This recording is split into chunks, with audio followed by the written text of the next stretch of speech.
You know, we Jews don't read the books of the prophets enough, and it's too bad because we need the wisdom today that those books contain.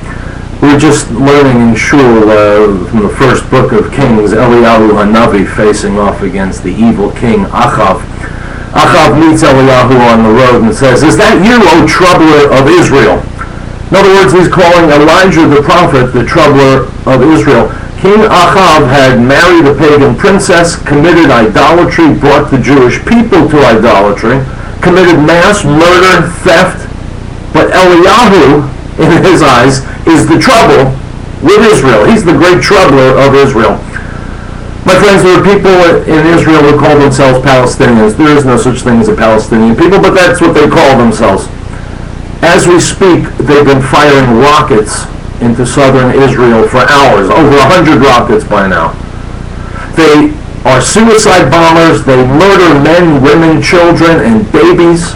They rape Jews. They burn forests. They break every agreement they've ever been a party to. They call for a second Holocaust, but of course it's the Jews who are the obstacle to peace. Elsewhere in the Middle East, we got a country called Iran. They deny that the Holocaust ever happened. They persecuted Jews within Iran forever.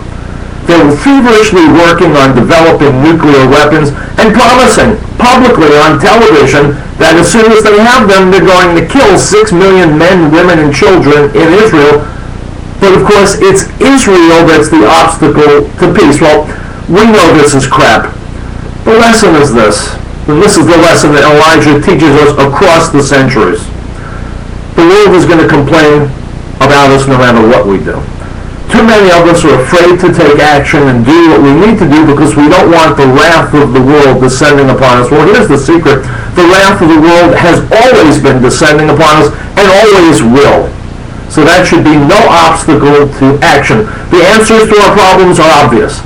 Palestinians, go. Iran must be devastated, so it can never again raise a hand against the people of Israel, and as a sign to the entire jihadi world that if you decide to go the route of nuclear jihad, you bring about your own extinction.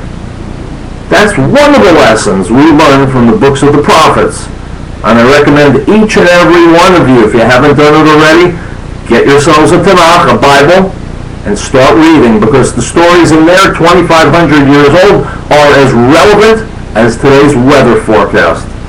My name's Riell. I'm Yisrael Chai.